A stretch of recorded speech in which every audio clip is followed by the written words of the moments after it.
ചെകുത്താൻ 25. സദ്യ വിളമ്പുന്ന കാര്യം ദേവൻ പറഞ്ഞതും വിമല വേഗം അടുക്കളയിലേക്ക് പോയി.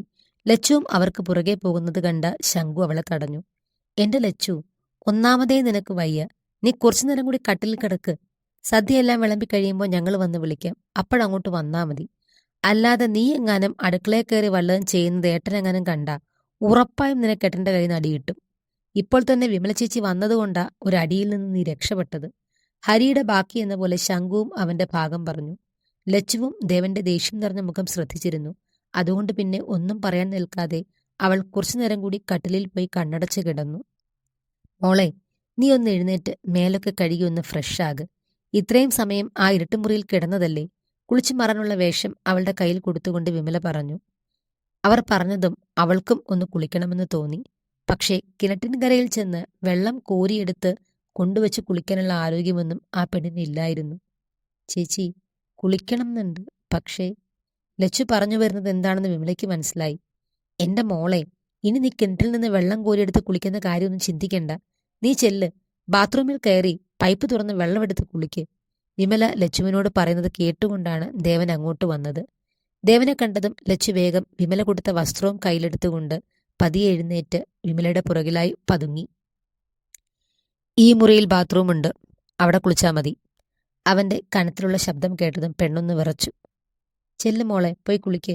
ഇനിയിപ്പോൾ ഇത്ര ഇരട്ടിയില്ലേ, പുറത്തേക്കൊന്നും ഇറങ്ങണ്ട. ദേവൻ പറഞ്ഞത് കേട്ട് വിമലയും അവളോട് പറഞ്ഞു.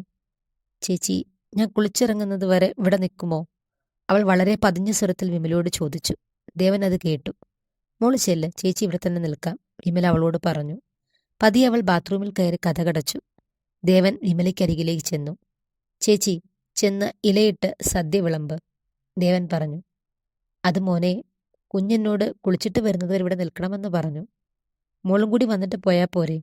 മോക്ക് പെട്ടെന്ന് എന്തെങ്കിലും തലകറക്കമോ മറ്റോ വന്നെന്നെ വിളിച്ചാലോ? വിമല ചോദിച്ചു. അങ്ങനെ അവൾ വിളിച്ചാൽ ഞാൻ ചേച്ചിയെ വിളിക്കാം. ചെല്ലു ചേച്ചി, പോയി ആഹാരം എടുത്തു വെക്ക്, അവൻ പതിയെ പറഞ്ഞു. അത് കേട്ടതും അടഞ്ഞു കിടക്കുന്ന വാതിൽക്കലേക്കൊന്ന് നോക്കിക്കൊണ്ട് വിമല പുറത്തേക്കിറങ്ങി. തലയിൽ കൂടി തണുത്ത വെള്ളം വീണപ്പോൾ അവൾക്കൊരല്പം ആശ്വാസം തോന്നി. എങ്കിലും കുറേ നേരം ഷവറിന്റെ ചുവട്ടിൽ നിൽക്കാതെ അവൾ വേഗം തന്നെ കുളിച്ചു തോർത്തി വസ്ത്രം മാറി ചേച്ചിയെന്ന് വിളിച്ചുകൊണ്ട് പതിയെ പുറത്തേക്കിറങ്ങി. എന്നാൽ മുറിയിൽ വിമലയെ കാണാഞ്ഞതും അവൾ ഒന്ന് പരിഭ്രമിച്ചു. തന്നെ തന്നെ നോക്കി നിൽക്കുന്ന ദേവനെ കൂടി കണ്ടതോടെ അവൾക്ക് വിറയ്ക്കാൻ തുടങ്ങി. തനിക്കരികിലേക്ക് നടന്നടക്കുന്നവനെ കണ്ടതോടുകൂടി അവളുടെ ഭയം നെറുകയിലെത്തി. അവന്റെ നെഞ്ചൊപ്പമേ ഉള്ളൂ അവൾ. മുഖം കുനിച്ച് തന്റെ മുന്നിൽ നിൽക്കുന്ന അവളെ ഒന്ന് നോക്കിക്കൊണ്ട് അവളുടെ കയ്യിൽ പിടിച്ചു വലിച്ചുകൊണ്ട് ദേവൻ ഹാളിലേക്ക് നടന്നു. അവളുടെ കയ്യിലെ തണുപ്പും വിറയലും അവനറിയാൻ പറ്റി. നേരെ അവളെയും കൊണ്ട് ഡൈനിങ് ടേബിളിന്റെ അടുത്തേക്ക് ചെന്ന് നിന്നു. ചെയർ വലിച്ചിട്ടു. ഇരിക്കെ, അവന്റെ ദേഷ്യം നിറഞ്ഞ ശബ്ദം. പേടിയോടെ അവൾ വേഗം തന്നെ കസേരയിലേക്കിരുന്നു. അവൾക്ക് തൊട്ടടുത്തുള്ള കസേരയിലായി അവനും. അപ്പോഴേക്കും എല്ലാവരും ഊണുമേശയ്ക്കരികിലെത്തിയിരുന്നു. 6 ഇലകളിലായി കറികളെല്ലാം വിളമ്പിയിട്ടുണ്ട്. ഇനി ചോറ് വിളമ്പിയാൽ മാത്രം മതി. വിമല വേഗം തന്നെ എല്ലാം ഇലകളിലും ചോറ് വിളമ്പി. എന്നാൽ ലച്ചുവിന്റെ ഇലയിലേക്ക് വിളമ്പാൻ തുടങ്ങിയതും ദേവൻ അവരുടെ കൈ പിടിച്ചു. അവൻ തന്നെ അവൾക്കുള്ള ചോറ് വിളമ്പി. 2 തവി ചോറേ അവൾ കഴിക്കാറുള്ളൂ. എന്നാൽ അവൻ 3 തവി വിളമ്പി. 4-മതും വിളമ്പാൻ പോയതും അവൾ ദയനീയമായി അവനെ ഒന്ന് നോക്കി. ആ ഒരു നോട്ടത്തിൽ അവന്റെ ദേഷ്യം കുറച്ചൊന്നലിഞ്ഞു. ദേവനെ തന്നെ നോക്കിയിരിക്കുകയാണ് ബാക്കിയുള്ള എല്ലാവരും. നിങ്ങളാരും എന്താ കഴിക്കുന്നില്ലേ? അവനെ തന്നെ നോക്കിയിരിക്കുന്നവരെ നോക്കി ദേഷ്യത്തിൽ ചോദിച്ചു. അത് കേട്ടതും എല്ലാവരും കഴിച്ചു തുടങ്ങി. വിമലയും കഴിക്കാനായിരുന്നു. കറികളെല്ലാം മേശപ്പുറത്തുള്ളതുകൊണ്ട് തന്നെ ആവശ്യത്തിനനുസരിച്ച് വേണ്ടുന്നവർ വിളമ്പിക്കഴിച്ചു. ലച്ചു വളരെ പതുക്കെ നുള്ളി നുള്ളി കഴിക്കുകയാണ്. ഇങ്ങനെ കിള്ളിക്കിള്ളിയിരിക്കാതെ വേഗം വാരി തിന്ന്, അവൾ കഴിക്കുന്നത് നോക്കിക്കൊണ്ട് ദേവൻ ദേഷ്യത്തോടെ പറഞ്ഞു. അത് കേട്ടതും അവൾ വേഗത്തിൽ വാരി വാരി തിന്നാൻ തുടങ്ങി. അത് കണ്ട് ശംഖുവിനും ഹരിക്കും ചിരി വന്നു. അപ്പോഴേക്കും മറ്റുള്ളവരെല്ലാം കഴിച്ചു കഴിഞ്ഞു, ദേവൻ ഉൾപ്പെടെ. എന്നാൽ അവൻ കസേരയിൽ നിന്ന് എഴുന്നേൽക്കാതെ അവിടെ തന്നെ ഇരുന്നു ലച്ചു കഴിക്കുന്നതും നോക്കി. അയ്യോ ഏട്ടാ, ഏട്ടൻ എഴുന്നേറ്റ് കൈ കഴുക്, കൈ ഉണങ്ങിയാൽ കല്യാണം താമസിക്കും. ദേവൻ കസേരയിൽ നിന്ന് എഴുന്നേൽക്കാത്തത് കണ്ടതും ശംഖു പറഞ്ഞു. കൂർപ്പിച്ചൊരു നോട്ടമായിരുന്നു ദേവന്റെ മറുപടി. അത് കണ്ടതും അവൻ നന്നായിട്ടൊന്ന് ചിരിച്ചു കാണിച്ചു കൊടുത്തു ദേവനെ. എടാ ദേവ, അത് ശരിയാണ് കേട്ടോ. കൈ ഉണങ്ങിയ കല്യാണം താമസിക്കും. നിന്റെ കല്യാണം താമസിച്ചാൽ ഇവന്റെയും താമസിക്കും. നിന്റെ കഴിഞ്ഞാലല്ലേ ഇവന് കെട്ടാൻ പറ്റൂ. ഹരി ഒന്നാക്കിക്കൊണ്ട് ശംഖുവിനെ നോക്കി പറഞ്ഞു. എന്നാൽ അത് കേട്ടതും ശംഖു ഹരിയെ നോക്കി നന്നായി ഒന്ന് ചിരിച്ചു കാണിച്ചു. താങ്ക് യു ഹരിച്ചേട്ടാ, ചേട്ടനെങ്കിലും ഇത് പറയാൻ തോന്നിയല്ലോ. ലച്ചു, ഇനിയെല്ലാം നിന്റെ കയ്യിലാണ്. നീ ഇത് മുഴുവൻ വാരി തിന്നാതെ ഏട്ടൻ എഴുന്നേൽക്കില്ല. കൈ കഴുകാതെ അവിടെ തന്നെ ഇരുന്ന് കൈ ഉണങ്ങിയാൽ ഏട്ടന്റെ കല്യാണം താമസിക്കും. അങ്ങനെ വരുമ്പോൾ എന്റെ കല്യാണവും താമസിക്കും. എന്റെ കല്യാണം താമസിച്ചാൽ നന്ദു നിന്നെ വച്ചേക്കത്തില്ല.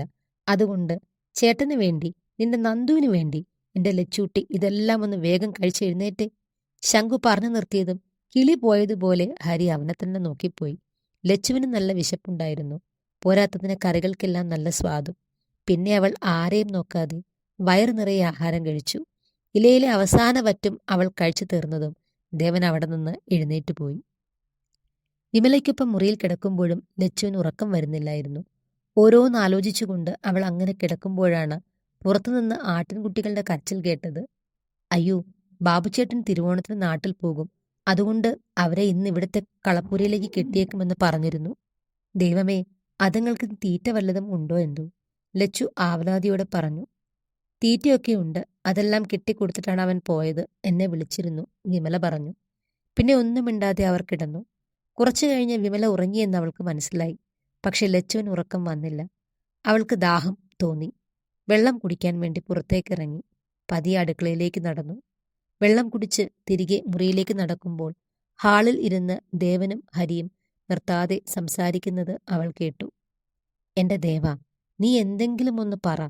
നാളെ ആ ഡിവൈഎസ്പിയും മറ്റവനും കൂടി അവളെ കൊണ്ടുപോകാനായിട്ട് വരും. നമുക്കവർ തടയാൻ പറ്റില്ല. കാരണം അവർ ലച്ചുവിന്റെ ഒരേ ഒരു ബന്ധുക്കളാണ്. പോരാത്തതിന് കഴിഞ്ഞ 6 മാസമായി അവരെ ആരെയും അറിയിക്കാതെ അവളെ നമ്മളിവിടെ ഒളിവിൽ താമസിപ്പിച്ചിരിക്കുകയായിരുന്നു. ക്രിമിനൽ കുറ്റമാണ്. എന്തെങ്കിലും ഉടനെ ചെയ്തില്ലെങ്കിൽ അവർ അവളെ കൊണ്ടുപോകും. ഹരി പറയുന്നതെല്ലാം കേട്ട് ഒന്നും മിണ്ടാതെ ഇരിക്കുകയാണ് ദേവൻ. കാരണം അവന്റെ മനസ്സിൽ പല കണക്കുകൂട്ടലുകളും അവൻ നടത്തിയിട്ടുണ്ട്. എന്നാൽ ഇതെല്ലാം കേട്ട് ലച്ചുവിന്റെ കണ്ണുകൾ നിറഞ്ഞു. ദേഹമാകെ ഒരു വല്ലാത്ത വിറയൽ പാഞ്ഞു. നാളെ അവർ വരും, തന്നെ കൊണ്ടുപോകും. കൂടെ ചെന്നില്ലെങ്കിൽ ഒരുപക്ഷെ ശംഖുവിനെ ഉപദ്രവിച്ചതുപോലെ നാളെയും അവർ ഇവിടെയുള്ള എല്ലാവരെയും ഉപദ്രവിക്കും. പാടില്ല. ഞാൻ കാരണം ഇനിയും ആർക്കും ഉപദ്രവം ഉണ്ടാകരുത്. അവൾ പല തീരുമാനങ്ങളും എടുത്തുകൊണ്ട് മുറിയിലേക്ക് പോയി. എന്റെ ദേവ, നീ എന്തെങ്കിലും ഒന്ന് പറ. ദേവന്റെ മൗനത്തിൽ ദേഷ്യം വന്ന് ഹരി ചോദിച്ചു. നാളെ ഈ വീട്ടിൽ നിന്ന് അവളെ ആരും കൊണ്ടുപോകില്ല. ആർക്കൊപ്പവും അവൾ പോകില്ല. അത്രയും പറഞ്ഞുകൊണ്ട് ദേവൻ അവന്റെ മുറിയിലേക്ക് പോയി. അവൻ എന്തൊക്കെയോ മനസ്സിൽ കണക്ക് കൂട്ടിയിട്ടുണ്ട്. എന്തായാലും ഇങ്ങനെ അവൻ പറഞ്ഞ സ്ഥിതിക്ക് ലച്ചു സേഫാണ്. നാളെ ഇവിടെ നിന്ന് അവളെ ആരും കൊണ്ടുപോകില്ല. ഹരിയുടെ മുഖത്ത് ആത്മവിശ്വാസം നിറഞ്ഞു. വെളുപ്പിന് 5 മണിക്ക് മുറ്റം അടിക്കുന്ന ശബ്ദം കേട്ടാണ് ജഗൻ എഴുന്നേറ്റത്. അവൻ ജനലിൽ കൂടി താഴേക്ക് നോക്കി. ലച്ചു മുറ്റമടിക്കുകയാണ്. അവളുടെ മുഖത്ത് ഒരു വല്ലാത്ത ഭാവം, ഒരുതരം നിർവികാരത. അവന്റെ ഉള്ളിൽ ചില സംശയങ്ങൾ തോന്നി. അവൻ തന്റെ ജിമ്മിലേക്ക് പോയി. അവിടെയുള്ള സ്ക്രീനിൽ ലച്ചുവിനെ നോക്കിക്കൊണ്ട് വ്യായാമം ചെയ്യാൻ തുടങ്ങി.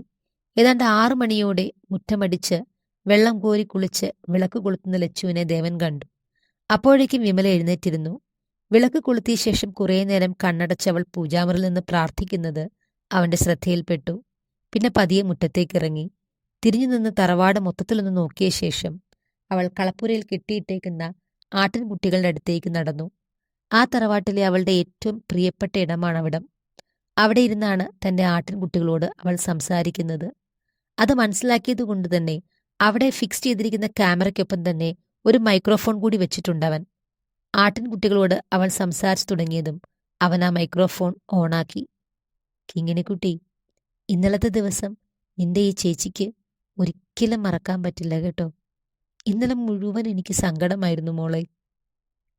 അച്ഛനും അമ്മയ്ക്കും ഒപ്പമിരുന്ന് ഓണം സദ്യ ഉണ്ട ഓർമ്മകളായിരുന്നു എനിക്ക്. ഊഞ്ഞാലാടിയതും കോടിയുടുത്തതുമൊക്കെ. എന്നാൽ ഇപ്പം എനിക്ക് ആരുമില്ല. നിനക്കറിയൂ, ഈ തറവാട്ടിലെ ഒരു ചേച്ചി എനിക്ക് ഇന്നലെ ആഹാരം പോലും തന്നില്ല. ഒരു മുറിയിൽ അടച്ചിട്ടു. എനിക്ക് വല്ലാത്ത വിഷമമായി. എനിക്ക് ഒരുപാട് ദാഹിച്ചു, വിശന്നു. കണ്ണടച്ച് ഒരുപാട് ഞാൻ കരഞ്ഞു. പതിയെ പതിയെ ഞാൻ ഉറങ്ങിപ്പോയി. പക്ഷെ ഉറക്കത്തിൽ എൻ്റെ അച്ഛനും അമ്മയും വന്നു. എനിക്കവർ വയറു നിറയെ ആഹാരം വരുത്തുന്നു. രണ്ടുപേരും എന്നെ കൂട്ടാൻ വന്നതാണെന്ന് എനിക്ക് തോന്നിയത്. പക്ഷെ അവരെന്നെ കൂട്ടാതെ പോയി. ഞാൻ ഒത്തിരി കരഞ്ഞു. അവർക്ക് പുറകെ ഒരുപാട് ഓടി. പക്ഷെ രണ്ടുപേരും നിന്നില്ല. എന്നെ ഇവിടെ തന്നെ ഇട്ടിട്ട്, ഈ സങ്കടത്തിലിട്ടിട്ട് അവർ രണ്ടുപേരും പോയി. തൻ്റെ കൈകളിൽ മുഖം എടുത്തുകൊണ്ട് അവൾ പൊട്ടിക്കരഞ്ഞു. തുടരും.